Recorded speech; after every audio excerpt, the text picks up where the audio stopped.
अगर फिर कभी खेत में ऐसी हरकत की ना तो हड्डियां तोड़ दूंगी तेरी। अम्मा, एक दिन जरूर मुझे खजाना मिलेगा और फिर मैं सबसे अमीर बन जाऊंगा। अरे वाह, इसमें तो खजाना होगा जिसका मैं इंतजार कर रहा था। विष्णुनगर में सुबह हो चुकी थी। लोग खेतों में जा रहे थे। कोई हल चला रहा था तो कोई बैलों और गायों को चरा रहा था। विष्णुनगर में एक ऐसा भी घर था जहां अभी तक खाट बिछी हुई थी। घर टूटा फूटा था, दरवाजा आधा खुला था और अंदर खाट पर लेटा था लखन। उसकी आंखें बंद थीं। अरे एक दिन मेरा भी राज आएगा। मैं सोने का ताज पहनूंगा, चारों तरफ नौकर चाकर खड़े होंगे और मैं हुक्म दूंगा, लाओ मलाईदार दूध, लाओ मिठाई, और सब मेरी सेवा करेंगे, सेवा। तभी बाहर से आवाज आती है उसकी माँ गौरी देवी की, जो कि दरवाजे पर खड़ी थी। लखन, हो लखन, सुबह हो गई है बेटा, सब खेतों में लग गए और तू अभी भी बिस्तर पर पड़ा है। घर का अनाज खत्म हो रहा है, जरा खेत में काम कर ले, नहीं तो भूखे मरेंगे हम दोनों। अम्मा, तुम क्यों टेंशन लेती हो? देखना, एक दिन ऐसा आएगा कि हमें खेत जोतने की जरूरत ही नहीं पड़ेगी। मैं खजाना ढूंढ लाऊंगा, सोने चांदी के ढेर पर बैठेंगे। तब तुम भी आराम करोगी और मैं भी आराम करूंगा। खजाना तेरे सपनों में ही मिलेगा, असलियत में तो पेट भरने के लिए मेहनत करनी पड़ती है, तभी पेट भरता है। बिना मेहनत किए पेट नहीं भरता। ये कहकर गौरी देवी गांव की तरफ चली जाती हैं। तभी एक गांव वाला शिवराम वहां आता है। ओ महाराज, आज कौन सा सपना देखा? कल तो सुना था तुम दिल्ली में महल बना रहे थे, आज कहाँ पहुँचे? हाँ?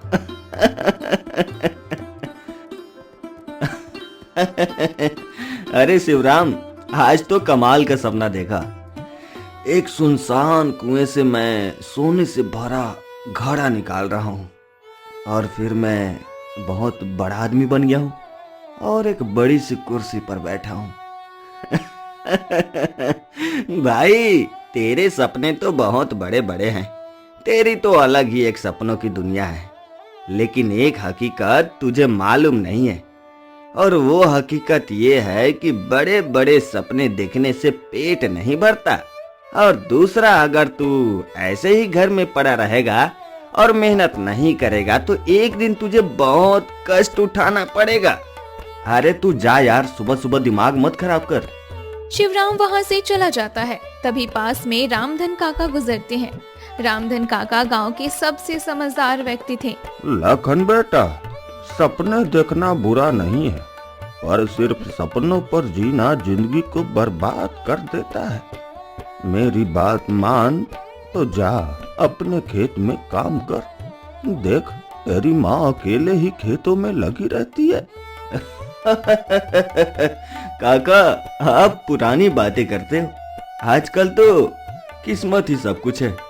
भाग्य अच्छा हो तो बिना मेहनत भी सब मिल जाता है, और वैसे भी मेहनत करने से कोई अमीर नहीं होता।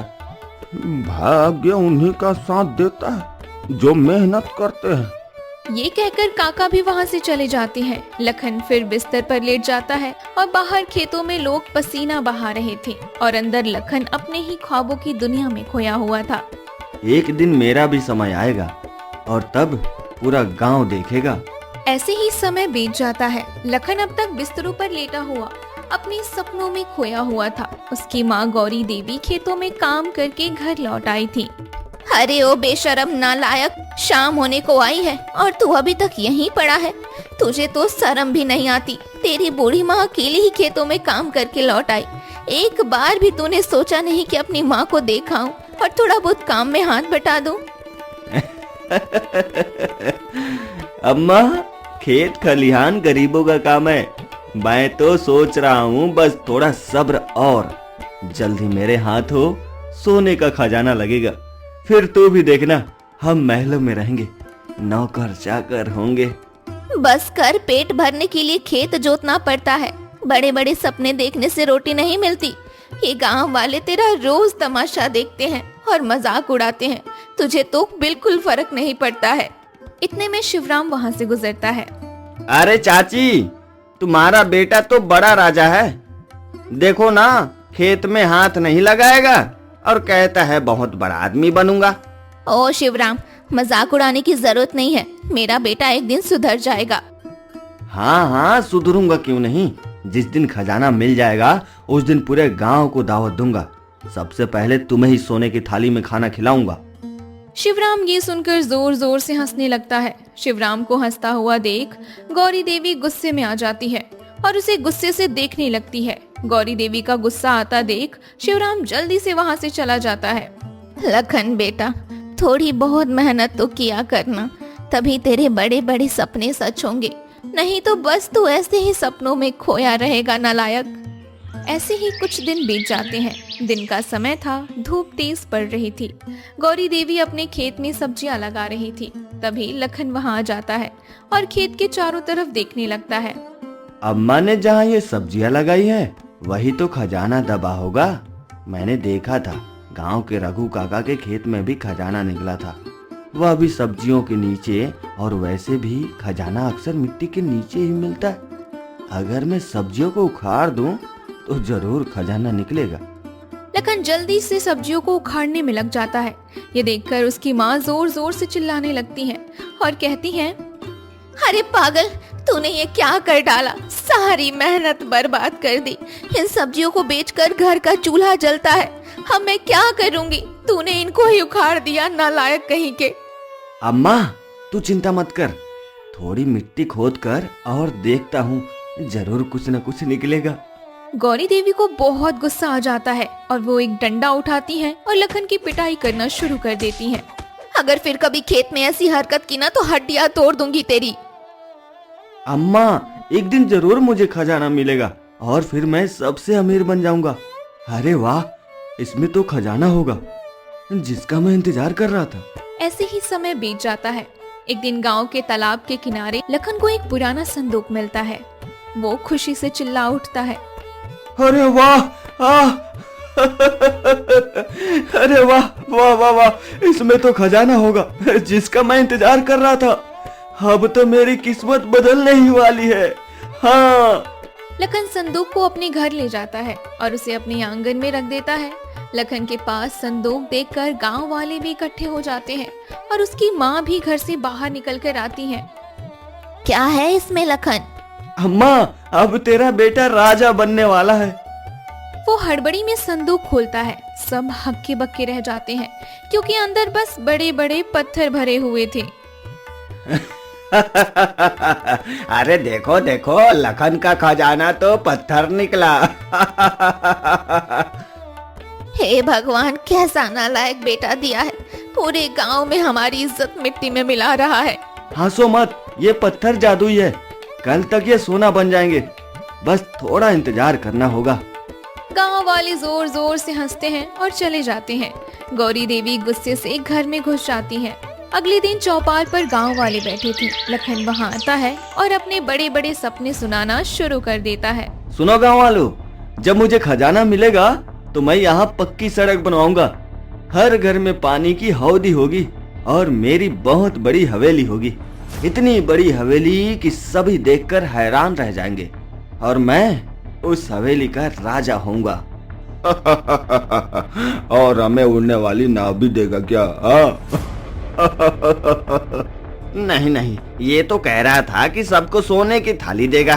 अरे पहले अपना पेट भर ले, तब हमारा पेट भरने की बात कहना।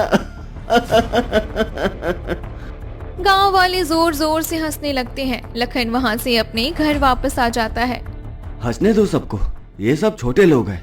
मैं तो राजा हूँ और एक दिन मेरा सपना सच होगा और फिर पूरा गांव मेरे आगे झुकेगा। गौरी देवी अभी तक जाग रही थी और अपने बेटे के बारे में ही सोच रही थी। अगर मैंने इसे ऐसे ही छोड़ा तो ये कभी नहीं सुधरेगा। इसको कोई बड़ा सबक सिखाना होगा, तभी ये सुधरेगा। अगली सुबह गौरी देवी ने लखन को एक पुराना कागज दिया और कहा, लखन बेटा, देख तो, मुझे पुराने बक्से में ये पुराना कागज मिला। इसमें लिखा है कि हमारे खेत में कोई खजाना छिपा है। क्या? खेत में खजाना? माँ, सच कह रही हो ना? जो लिखा है वही कह रही हूँ, अब तेरा काम है उसे ढूंढना। माँ अब तू देखना, अब हम अमीर बन जाएंगे। लेकिन खेत में खजाना है किस जगह? हमारा खेत तो बहुत बड़ा है। बेटा इसमें ये तो नहीं लिखा कि कहाँ है खजाना, बस यही लिखा है कि खेत में खजाना है। तुझे खेत में खजाना ढूंढना होगा बेटा। अरे कोई बात नहीं माँ, खजाने के लिए मैं थोड़ी बहुत मेहनत तो कर ही सकता हूँ। लखन उसी दिन खेत में फावड़ा लेकर कूद पड़ता है। सभी गांव वाले दूर से देखते हैं उसे। मुझे तो अपनी आंखों पर यकीन ही नहीं हो रहा है कि लखन अपने खेत में मेहनत कर रहा है। इसके पीछे कोई ना कोई कारण छुपा होगा। लखन दिन रात मिट्टी खोदता है लेकिन उसे कुछ नहीं मिलता और ऐसे ही कई दिन बीत जाते हैं। कल नहीं मिला तो आज मिलेगा, लेकिन मुझे यकीन है कि मुझे खजाना जरूर मिलेगा। कई दिनों बाद पूरा खेत उलट पुलट हो चुका था, पर खजाना कहीं नहीं मिला। लखन थका हारा घर पहुंचता है और माँ के सामने गिर पड़ता है। माँ मैंने पूरा खेत खोद डाला, कितनी मेहनत की पर कहीं कोई खजाना नहीं निकला। ये कागज झूठा है, मैंने कितनी मेहनत की लेकिन मुझे कुछ नहीं मिला। माँ बेटा तुझे मिल चुका है जो तुझे मिलना था। माँ मुझे तो कुछ नहीं मिला। बेटा मैं तुझे सबक सिखाना चाहती थी। तुझे ये सिखाना चाहती थी कि मेहनत ही सब कुछ है। इसलिए मैंने एक योजना बनाई और एक नकली कागज बनवाया। उसी के माध्यम से मैंने अपनी योजना आगे बढ़ाई। मुझे पता था कि तू उस कागज पर बहुत जल्दी यकीन कर लेगा। देख बेटा तूने पूरा खेत जोत डाला, अब देखना इसमें कैसी फसल लहराएगी, कैसी सब्जियां उगेंगी। और बेटा वही हमारी असली दौलत है, वही हमारा खजाना है। तो ये सब एक योजना थी? हाँ बेटा ये एक योजना थी।